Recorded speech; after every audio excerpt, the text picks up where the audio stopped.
પોરબંદરમાં સતત બીજા દિવસે કમોસમી વરસાદ વરસ્યો અને વાદળછાયા વાતાવરણ બાદ વરસાદ થયો છે ત્યારે વરસાદના કારણે ખેડૂતોના પાકને નુકસાન જવાની ભીતિ સેવાઈ રહી છે। કમોસમી વરસાદે ખેડૂતોને ચિંતામાં મૂકી દીધા છે। હવામાન વિભાગની આગાહી દરમિયાન કમોસમી વરસાદ વરસ્યો છે। સતત બીજા દિવસે વરસાદ વરસ્યો છે પોરબંદરમાં અને આ જે દ્રશ્યો છે તે ચોમાસાના દ્રશ્યો નથી પરંતુ ઉનાળામાં આવેલા કમોસમી વરસાદના દ્રશ્યો છે। પરંતુ એવું લાગી રહ્યું છે જાણે ચોમાસું બેસી ગયું હોય। તમામ જગ્યાએ વરસાદ પડવાના કારણે વાતાવરણમાં પણ ઠંડક ફેલાઈ ગઈ છે પરંતુ ખેડૂતોના મનમાં ઉચાટ વ્યાપ્યો છે। તો પોરબંદરમાં સતત બીજા દિવસે વરસાદ પડ્યો જેના કારણે ખેડૂતો ચિંતિત થયા છે। વાદળછાયા વાતાવરણ બાદ વરસાદ વરસ્યો હતો। બીજા દિવસે સતત વરસાદી માહોલ જોવા મળ્યો હતો અને તમામ જગ્યાએ વરસાદ થતાં ખેડૂતો હવે ચિંતામાં મુકાયા છે કારણ કે તેમનો હાલમાં જે પાક છે તે વરસાદના કારણે નષ્ટ થશે। પોરબંદર સહિત સૌરાષ્ટ્રના અનેક જિલ્લાઓની અંદર માવઠાનો માર સહન કરવાનો વારો આવ્યો છે ખેડૂતોને। ત્યારે પોરબંદર જિલ્લાની જો વાત કરવામાં આવે તો પોરબંદરમાં ગઈકાલે એટલે કે ગુરુવારે બપોરના સમયે જે કમોસમી વરસાદ છે તે વરસ્યો હતો। પોરબંદર શહેર સહિત ગ્રામ્ય વિસ્તારો પણ આજે માવઠાનો માર છે તે સહન કરવાનો વારો આવ્યો હતો। ત્યારે આજે જો વાત કરવામાં આવે તો આજ વહેલી સવારથી જ પોરબંદર શહેર અને ગ્રામ્ય વિસ્તાર ખાસ કરીને જે બરડા પંથકના જે ગામો છે તેની અંદર જે કમોસમી વરસાદ છે તે વરસ્યો હતો અને સાથે જ જે પવન છે તે પણ સાથે જોવા મળ્યો હતો જેના કારણે પોરબંદર શહેરની અંદર પણ ગઈકાલે એક જગ્યાએ મોબાઈલ ટાવર પડવાની ઘટના સામે આવી હતી।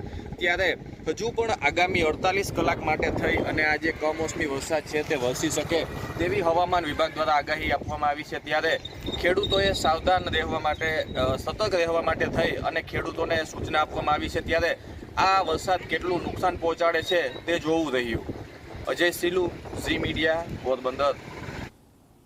કચ્છની વાત કરીએ તો ગાંધીધામમાં કમોસમી વરસાદ વરસ્યો। ગાંધીધામ સહિત આજુબાજુના વિસ્તારમાં વરસાદ થયો છે।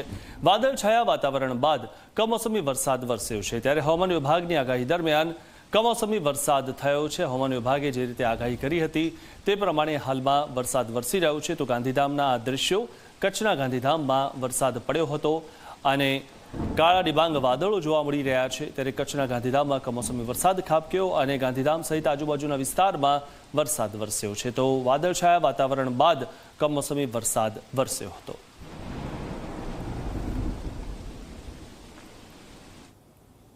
દ્વારકામાં પણ વહેલી સવારથી વરસાદી માહોલ જોવા મળ્યો છે। કમોસમી વરસાદ થતાં રસ્તાઓ પર પાણી ફરી વળ્યા। કમોસમી વરસાદથી ખેડૂતોના પાકને નુકસાન થવાની ભીતિ સેવાઈ રહી છે। ભર ઉનાળે વરસાદ થતાં ખેડૂતોમાં ચિંતાનું મોજું ફરી વળ્યું છે। આગામી દિવસોમાં પણ દ્વારકા જિલ્લામાં વરસાદ થઈ શકે છે। તો હાલમાં પણ જે રીતે કમોસમી વરસાદ થઈ રહ્યો છે અને આ વરસાદ આગામી દિવસોમાં પણ થઈ શકે છે। ખેડૂતો માટે આ ઘણો જ મુશ્કેલી રૂપ છે કારણ કે હાલમાં ઉનાળાની સિઝન ચાલી રહી છે અને ઉનાળુ પાકને આ વરસાદ નુકસાન કરાવી શકે છે।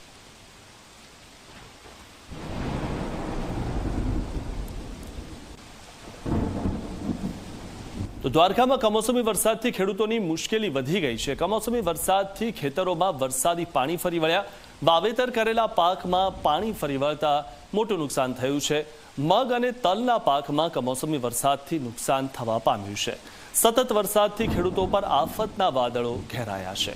ખેડૂતોની જે મહેનત છે તે આ વરસાદ પાણીમાં મેળવી દે છે અને સૌથી મહત્વની વાત એ છે કે ઉનાળામાં જ્યારે તેમના પાકને પાણી જોઈતું હોય છે ત્યારે વરસાદ નથી આવતો, ત્યારે પાણી નથી મળતું પરંતુ આ રીતે જ્યારે ઊભો પાક હોય ત્યારે આ કમોસમી વરસાદ ખેડૂતોના પાકને નષ્ટ કરી દે છે।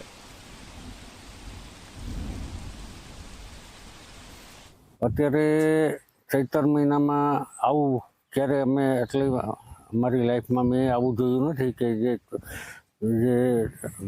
જૂન મહિનામાં પહેલો વરસાદ આવે ને જે માહોલ હોય જે રીતે વરસાદ પડતો હોય ગાજવીજ સાથે એવો આજ ગાજવીજ સાથે વરસાદ થઈ ગયો ને અત્યારે એકાદ ઇંચ જેવો પડી ગયો હોય એવું દેખાય છે અને હજી પણ ધીમો ધીમો ચાલુ છે।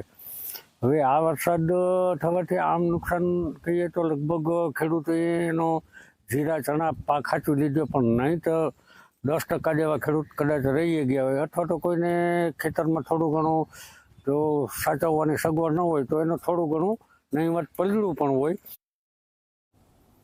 દ્વારકાના કલ્યાણપુર અને ખંભાળિયામાં વરસાદી માહોલ જોવા મળ્યો. ભાટિયા સહિત આસપાસના ગ્રામ્ય વિસ્તારમાં વરસાદ થયો છે. ભાટિયા માર્કેટિંગ યાર્ડમાં જણસી લઈને આવેલા ખેડૂતોને મુશ્કેલી સર્જાઈ, ત્યારે કમોસમી વરસાદથી ખેડૂતો ચિંતામાં મુકાયા છે.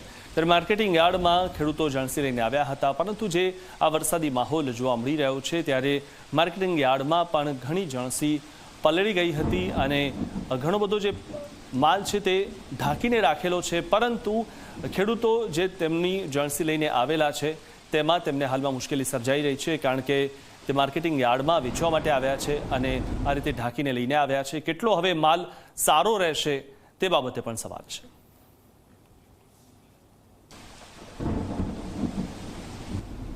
દેવભૂમિ દ્વારકા જિલ્લામાં બીજા દિવસે પણ વરસાદી માહોલ જોવા મળ્યો. પિંડારા ગામે આયોજિત શિવકથા એક દિવસ માટે મોકૂફ રાખવામાં આવી છે. કમોસમી વરસાદના લીધે આ નિર્ણય કરવામાં આવ્યો.